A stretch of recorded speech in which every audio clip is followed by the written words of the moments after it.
Merci de nous rejoindre sur Al24 News pour votre journal de 19h. L'essentiel de l'actualité internationale et nationale de ce vendredi 10 octobre, à venir après les titres. Entrée en vigueur à Gaza de la première phase d'un cessez-le-feu aux allures de soulagement pour 2 millions de Palestiniens. Le retrait des forces sionistes n'est pas total, il laisse derrière eux un décor d'apocalypse. Souverains sur leur terre, les déplacés du génocide sioniste rentrent chez eux.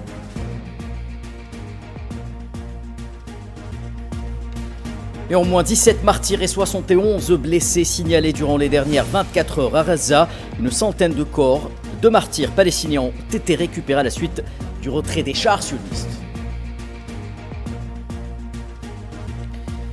25 ans de prison, c'est le tarif d'une manifestation pacifique au Maroc après la machine répressive. Le Marzen fait appel à une machine judiciaire téléguidée pour faire taire les voix du peuple marocain qui se révolte.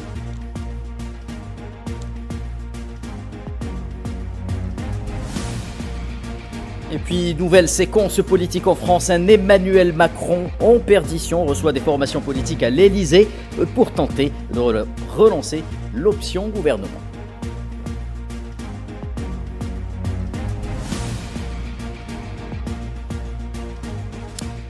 Bonsoir à tous. Malgré ce désert de désolation laissé par la machine de guerre sioniste, il s'agit d'un soupir de soulagement à Gaza. Un accord de cessez-le-feu entre l'entité sioniste et la résistance palestinienne est entré en vigueur ce vendredi à 11h algérienne, mettant fin, du moins pour l'instant, au supplice des Palestiniens sous agression génocidaire depuis le 7 octobre 2023. Les forces sionistes ont engagé le retrait de certains secteurs des territoires palestiniens de Gaza. Il s'agit de la première phase de l'accord prévoyant le retrait par étapes des forces de l'occupation sioniste, la libération de pas moins de 2000 Palestiniens détenus dans les geôles sionistes et la libération sous 72 heures des captifs sionistes.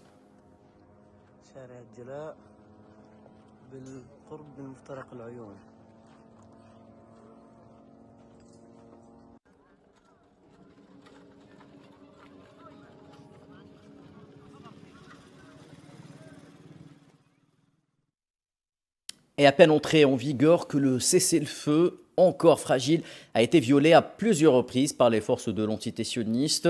Plusieurs bombardements ont en effet été signalés dans certaines zones de l'enclave palestinienne. Des martyrs et des blessés ont été rapportés par des sources locales, notamment dans la région de Jabalia Nezla.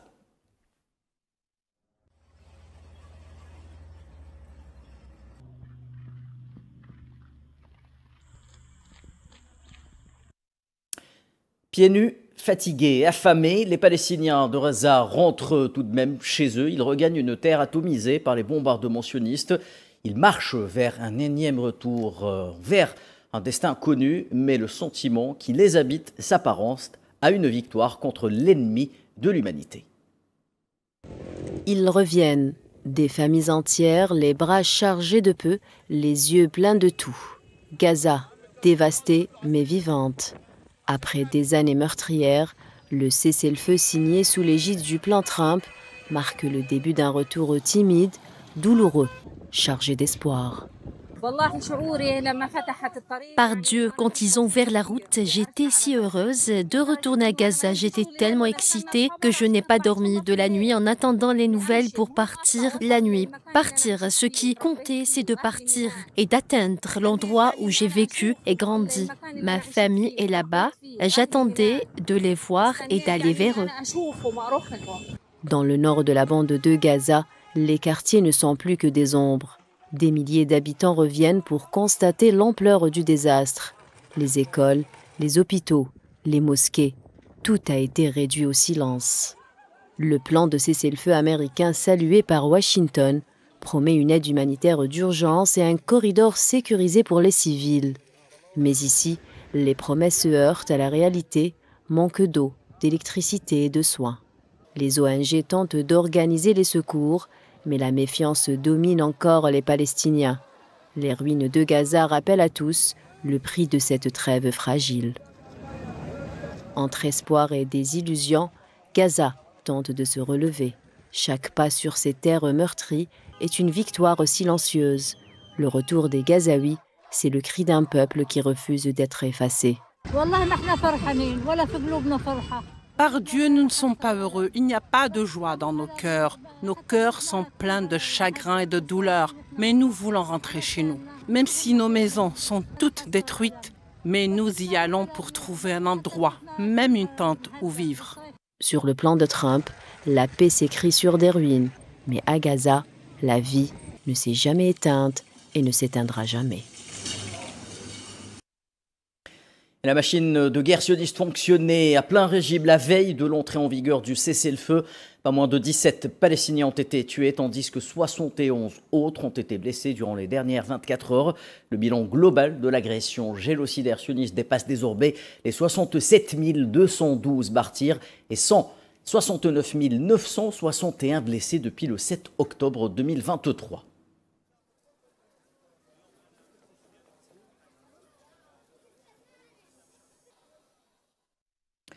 Je vous le disais en titre, à peine les chars de l'armée d'occupation battaient en retraite que les premiers corps des Palestiniens piégés sous les décombres ou qui se trouvaient dans des zones inaccessibles ont commencé à être récupérés.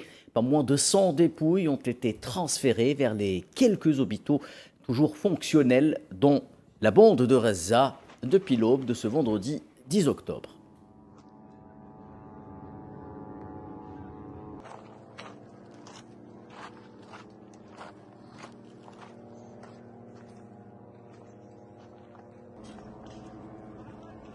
شارع الجلاء مفترق عبد العال.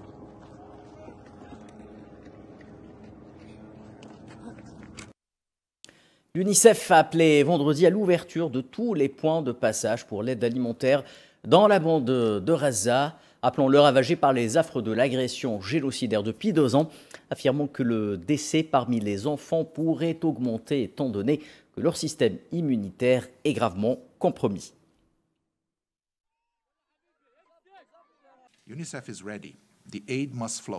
L'UNICEF est prêt, l'aide doit arriver. Israël doit ouvrir autant de points d'entrée que possible. La situation est critique. Nous risquons d'assister à une augmentation massive de la mortalité infantile, non seulement néonatale mais aussi infantile, car leur système immunitaire est plus affaibli que jamais. Ils n'ont pas non plus accès à une alimentation adéquate depuis des années. De plus, un hiver rigoureux, sans abri ni vêtements adéquats sera mortel. Leur système immunitaire est si affaibli maintenant parce qu'ils ne mangent pas correctement, et ce, depuis bien trop longtemps. Cela fait des mois, voire 2 ans, que les vivres ne parviennent pas en quantité suffisante. Les marchandises ne sont pas systématiquement autorisées à passer par le poste frontière de Kerem Shalom ou d'autres points de passage. Hichem Lamisi, analyste géopolitique, nous rejoint depuis Genève. Bonsoir Hichem. Quelles sont selon vous les chances pour que ce cessez-le-feu encore fragile, rappelons-le, soit respecté tout simplement par l'entité sioniste? Alors c'est extrêmement difficile de répondre parce que parler d'un accord de cessez-le-feu avec un acteur aussi peu fiable qu'Israël, c'est prendre un pari absolument risqué. Je ne crois pas qu'Israël respecte le cessez-le-feu, ou du moins elle fera semblant de le respecter, mais continuera très certainement à mener un certain nombre d'opérations. Il va falloir en réalité une pression très forte de la communauté internationale, déjà de la part des pays de la région qui continuent d'entretenir des relations avec Israël, mais également à l'échelle de l'Union européenne, qui devrait absolument prendre des mesures extrêmement drastiques en remettant en cause notamment ce qu'on appelle l'accord d'association qui permet aux Israéliens de pouvoir exporter en fait un certain nombre de biens divers et services sans payer de taxes. En réalité, c'est le seul moyen de faire plier Israël.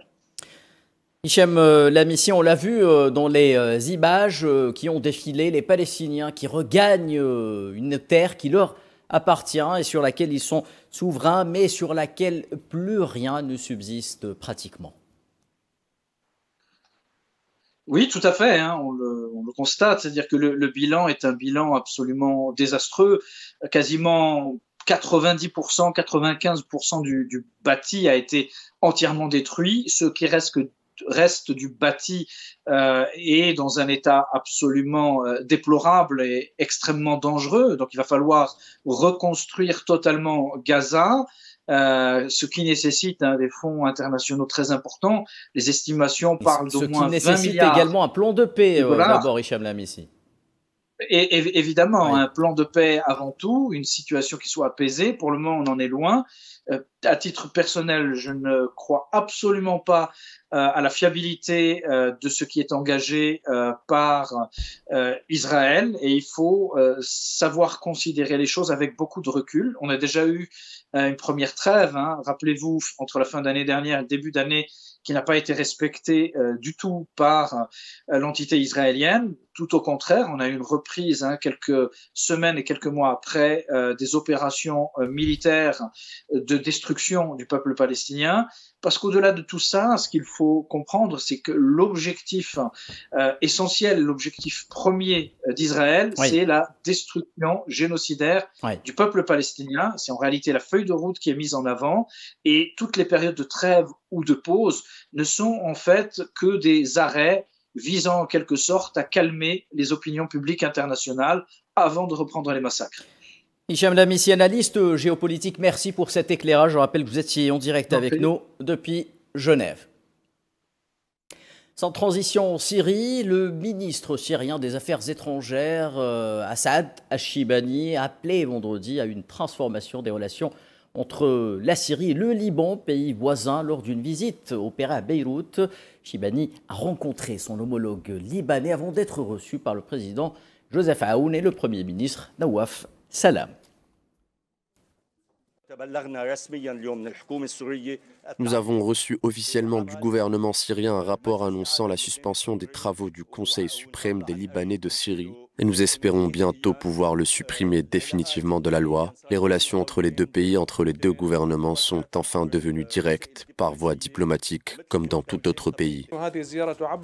Cette visite témoigne de la nouvelle approche de la Syrie envers le Liban. Nous avons le plus profond respect pour le Liban et reconnaissons sa souveraineté, tout en nous abstenant de toute ingérence dans ses affaires intérieures. Nous souhaitons surmonter les obstacles passés dont nous avons également été victimes, résultant des mauvaises relations ou de la mauvaise gestion politique entre les deux pays. Aujourd'hui, une opportunité historique, politique et économique se présente. Par conséquent, nous devons transformer la relation entre la Syrie et le Liban, autrefois très tendue sur le plan sécuritaire, une relation politique économique avancée au bénéfice de nos peuples. Dans le reste de l'actualité, alors que la rue marocaine est toujours en ébullition depuis l'éclatement du mouvement de protestation Génération Z212, les manifestations se poursuivent, mais cette fois-ci sous le joug de la machine judiciaire qui prend le relais à la suite de la répression féroce des forces du Marzen à l'encontre des jeunes manifestants pacifiques. Des peines de prison pouvant aller jusqu'à 25 ans de prison ont été prononcées contre certains d'entre eux qui ont été arrêtés alors qu'ils exerçaient leur droit légitime de manifester pacifiquement.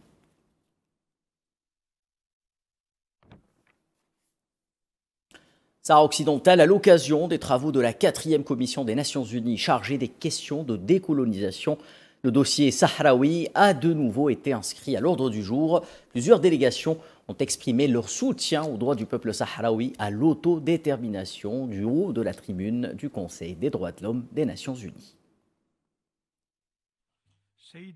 Le peuple sahraoui vit une tragédie immense et une injustice violente et intolérable.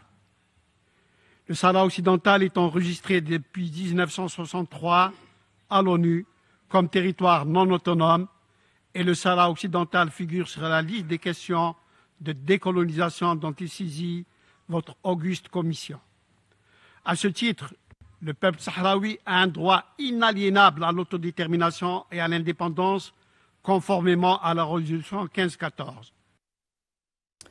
Le bourbier politique en France à présent avec une nouvelle séquence à l'Elysée à la suite de la démission surprise de Sébastien Lecornu. Emmanuel Macron recevait ce vendredi des formations politiques résignées en l'absence des deux poids lourds de l'opposition. À l'arrivée, c'est entre la censure du gouvernement et la dissolution de l'Assemblée nationale que l'avenir proche de la France se jouera. Un véritable défilé politique a eu lieu aux abords de l'Élysée, où les chefs de file des différents bords politiques se sont rendus pour y rencontrer le chef de l'État. Mais la réunion de crise de plus de 2h30 organisée par le président avec les forces politiques n'a abouti à rien selon la gauche. Cela enfonce un peu plus le pays dans l'impasse politique à quelques heures seulement de la nomination attendue d'un énième nouveau Premier ministre. Marine Tondelier, chef des écologistes, s'est montrée inquiète à sa sortie de l'Élysée, le ton alarmiste. On a l'impression que plus il est seul, plus il se rigidifie sur sa position initiale. Et si je vous dis que je suis très inquiète, c'est que j'estime que tout ça va très mal se terminer. Parce que 86% des Français trouvent le spectacle navrant. Il n'y a aucune réponse claire du chef de l'État renchéri Olivier Faure.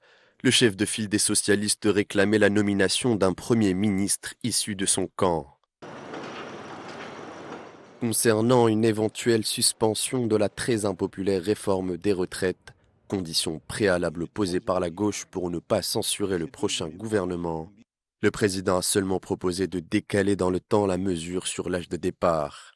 Grands absents de cette réunion, les partis d'extrême droite du Rassemblement national ainsi que la France insoumise, qui n'ont pas été invités car, contrairement aux autres, ils recherchent tous les deux la dissolution selon Emmanuel Macron.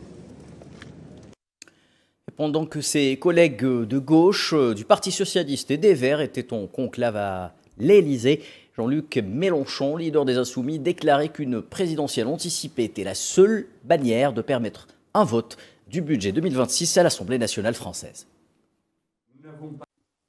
Dans ces conditions, pour nous, seule une élection présidentielle anticipée permet l'adoption d'une loi dite spéciale pour adopter un budget par l'Assemblée toujours là, et cela tout en permettant l'élection présidentielle.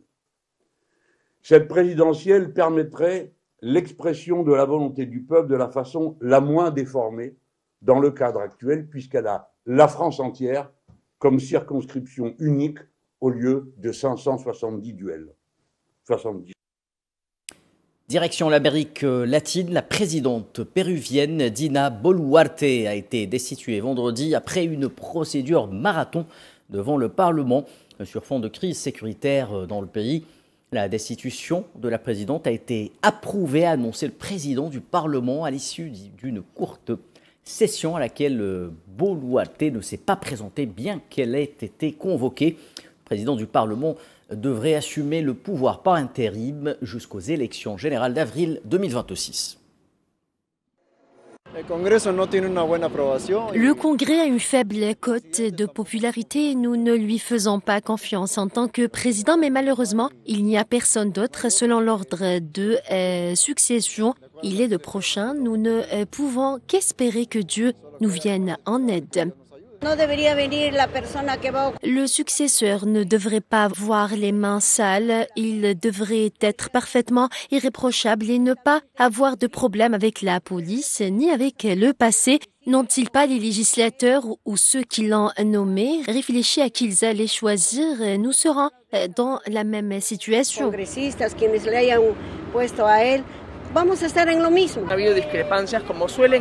Il y a eu des désaccords comme d'habitude. Parfois on pense qu'il y a un meilleur candidat qu'un autre lorsqu'il s'agit de choisir le président du Pérou. Mais en démocratie, ce sont les votes qui décident et dans ce cas précis, un vote de confiance a été accordé au président du Congrès et il devra prouver par des faits et des actions gouvernementales sa capacité à nommer un cabinet à la hauteur des attentes. Et un mot du conflit en Ukraine, une offensive opérée par les forces russes sur des installations énergétiques ukrainiennes via une frappe nocturne a coupé l'électricité dans 9 régions et plongé certaines parties de la capitale Kiev dans le noir. Selon les responsables ukrainiens, bilan de l'offensive, 1 mort et au moins 20 personnes blessées.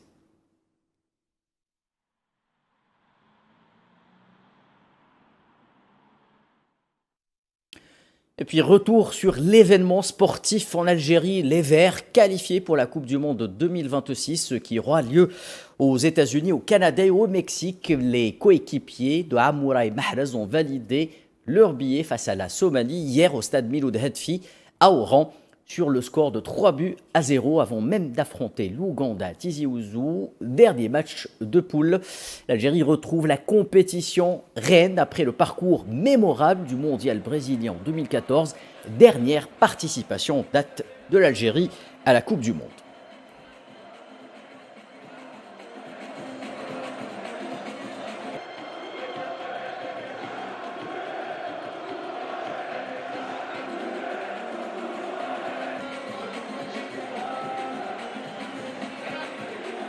Après en avoir raté 2, là on l'a fait, même si, bien sûr, il y a plus d'équipes qui se qualifient, mais il faut quand même le faire, comme j'ai dit. C'est pas facile d'aller jouer des matchs au Botswana à 14h pendant le Ramadan, il faut les gagner les matchs, tu vois. Et on l'a fait, alhamdoulilah, avec cette équipe, cette génération, ce coach. Voilà, maintenant, le dossier Coupe du Monde, il est sur le côté, il faut ouvrir celui de la Coupe d'Afrique et bien se préparer, Inch'Allah. On a bien célébré comme sur le terrain, on a essayé de rester un peu sur le terrain avec le public. Et voilà, on est tous fiers, c'est la Coupe du Monde, on va représenter notre pays dans la meilleure compétition. Et voilà, alhamdoulilah. On a un bon groupe, très à l'écoute. Je pense que ça se voit parce que d'après les matchs qu'on fait, alhamdoulilah, maintenant c'est objectif rempli, il faut savourer. Et maintenant c'est dans longtemps, c'est dans 8 mois la Coupe du Monde, enfin à peu près. Et on a le temps d'ici là, il y aura beaucoup de choses qui se passeront d'ici là. Et à chaque fois qu'on joue en Algérie, on est soutenu. Il y a eu beaucoup de choses dites depuis le dernier rassemblement, mais on n'a jamais douté du soutien du public. Ils sont toujours derrière nous et on n'en doutera jamais en tout cas. On savait qu'aujourd'hui on allait venir ici à Oran pour valider cette qualif qui nous manquait. Ça fait à peu près 10 ans que l'Algérie n'est pas retournée en Coupe du Monde et c'est chose faite, alhamdoulilah. Faisal Salah, journaliste d'Al24 News et envoyé spécial à Oran, était du côté du stade Miloud Hatfi hier. Vous aviez couvert pour nous le match. Faisal Salah, avant toute chose, racontez-nous les coulisses de cette belle victoire, synonyme d'une qualification à la Coupe du Monde 2026. Bonsoir Kherdin, d'abord très belle qualification pour les Verts parce que on a validé notre billet pour le mondial américain, le premier mondial à 48 équipes. Hier c'était magnifique. On peut dire que le stade olympique Miloud Hatfi était archi comble à partir de midi 13h. Et 2 heures avant le match, il y avait la balade la matinée pour les joueurs. Et à 2 heures avant le match, ils étaient au stade. Et je peux vous dire qu'il y avait du stress, beaucoup de stress par rapport aux joueurs, parce qu'on sait très bien que c'est le dernier mondial pour certains joueurs, comme Issa Mandi, Riyad Mahrez. Ce match, il était facile, sur le papier, c'était un sens unique, mais à un moment donné, on sait très bien que si on revient un petit peu en arrière et on revoit comment on a perdu des qualifs, surtout en Coupe d'Afrique, et on va se dire que c'est un match important, il faut respecter la Somalie et ce qui a été fait par l'équipe algérienne, 3-0. Je peux vous dire que avant la zone mixte, les joueurs ont resté au vestiaire pendant toute une heure pour fêter. Moi, je vous dis, pour eux, c'était très important pour les Nabil Bentala, pour les Issa Mandi, pour les Riyad Mahrez, mais aussi pour les nouveaux joueurs, parce qu'aujourd'hui, ça va impacter et influencer le choix des joueurs à l'avenir, parce que quand on vient à notre première sélection et on est qualifié en Coupe du Monde, et même on joue 90 minutes, c'est le cas de Belghali. Imagine, Belghali, la matinée, il était en train de marcher en plein balade et on voyait le stress et on savait que... Premier match pour Belghali. Première convocation, premier match, 90 minutes. Il joue aux côtés de Riyad Mahrez, il a assuré et c'était très important d'être qualifié à cette Coupe du Monde. Faisal Salah, on vous a vu proche des joueurs que vous avez interviewés à la fin du match. Est-ce que vous avez ressenti une certaine détermination chez eux après cette qualification méritée? Est-ce que l'Algérie tourne une page par rapport aux 2 derniers mondiaux que l'Algérie a manqué? Quelles seraient selon vous, c'est peut-être un peu tôt pour s'y projeter, mais quelles seraient selon vous les chances de l'Algérie à ce mondial, d'après la détermination peut-être perçue auprès des joueurs? Écoute, d'abord, quasiment, il y a une page qui a été tournée pour la plupart des joueurs qui ont joué le match et ils étaient convoqués aussi, et même les joueurs qui n'ont pas pu être sur la liste de Petkovic, à l'image d'Ismaël Benasser qui a envoyé des messages sur les réseaux sociaux. Mais là, si on parle déjà, il y a 12 ans d'absence. Ismaël Benasser un peu court physiquement, appelons-le.